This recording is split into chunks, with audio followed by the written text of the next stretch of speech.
Hi, I'm Kevin K. This video is for people without group insurance. I have a separate video that covers the details for people who do have group insurance. Let's get started. In this video, we're going to cover how you apply for Medicare and what you should do if you don't have group insurance. We'll also look at how Medicare Parts A and B work. This is a picture of a Medicare card. As you can see, it's red, white, and blue, and it'll have your name and your Medicare number on it.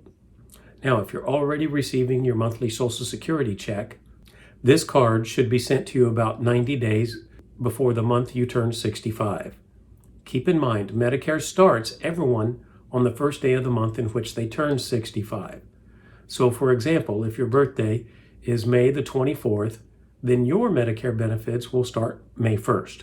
However, if your birthday is on the first day of the month, Medicare will actually start your benefits the month before.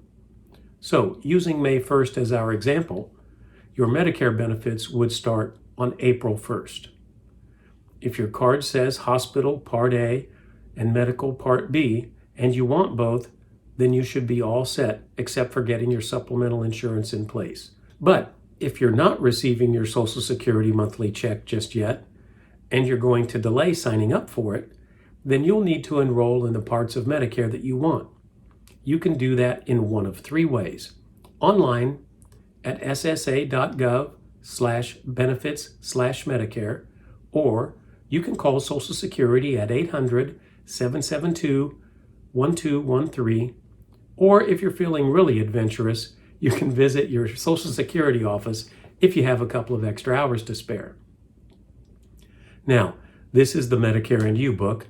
It's kind of like an owner's manual, and just like an owner's manual, there's a lot of good information in there, and you're probably not going to read it. I understand.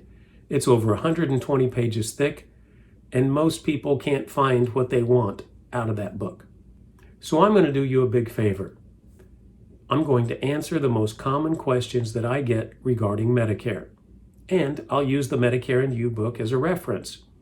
Now, when I get to something that applies to you, just pause the video and make some notes. Now, if you have any of these types of health insurances, you should sign up for Parts A and B when you're first eligible to avoid any late enrollment penalty. If you have TRICARE, then you'll want to enroll in Parts A and B when you first become eligible at age 65. If you have coverage through the health insurance marketplace, then you should sign up for Parts A and B at age 65. That's Obamacare or the Affordable Care Act. If you have a health savings account, then this applies to you. Let's look at how much your Medicare Part B will cost you. This is a chart called IRMA, which stands for Income-Related Medicare Adjustment Amount. Most people pay $144.60 a month for the Medicare Part B premium. But you can see if your income as a single person was greater than $87,000 a year in 2018, or if you were married and you made more than $174,000 in 2018, then you'll pay more than the $144.60 a month. Let's talk about Part A and Medicare. You can see that this deductible applies when you're confined as an inpatient in the hospital. Medicare will pay the entire hospital amount except for the entire $1,408 deductible. Now, this deductible operates on what's called a benefit period. In simple terms, a benefit period begins when you enter the hospital and it ends when you've been out of the hospital for 60 days in a row. Multiple hospital stays that are separated by more than 60 days will assess a new deductible. So, if you are discharged from the hospital on February 1st and you go back in 10 days later, that's less than 60 days. So you're still in the same benefit period and you do not have a separate deductible for that second hospital stay. But if you're discharged from the hospital on February 1st and you don't go back in until October 15th, that's more than 60 days. And a new benefit period will begin and you'll have to pay the deductible again. So if you're unlucky and you have multiple hospital stays in the same year, and they're separated by more than 60 days, you will owe that deductible again. Now, how about when you're not in the hospital? That's where Part B comes in. This is the medical part of Medicare. It's the 80/20 part. It pays anytime you see a medical provider. For example, it pays for doctor's office visits.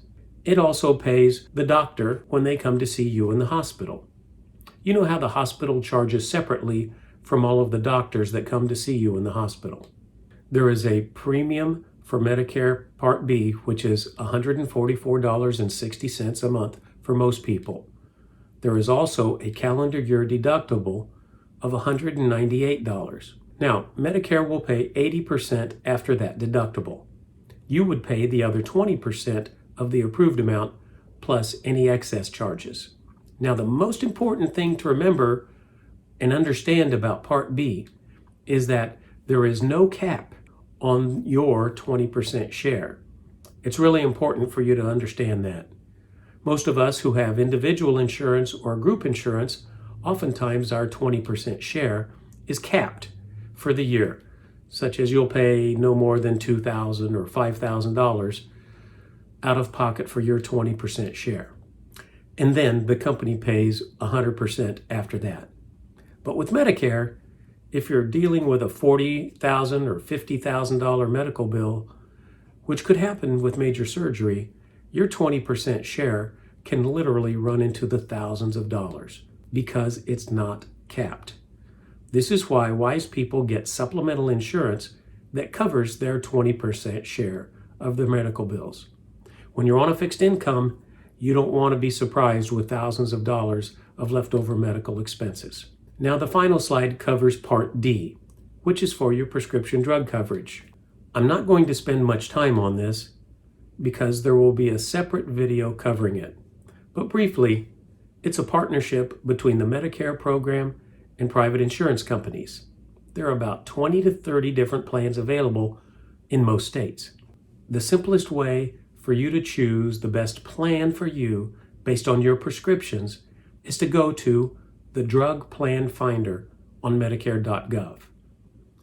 Once you watch the Part D video, it'll go into much more detail about this. Now, let's look at what we covered. Remember, unless you're already receiving your Social Security check each month, you're going to need to sign up for Medicare. You now know how to do that. You should also know the basic differences between Medicare Part A and Part B.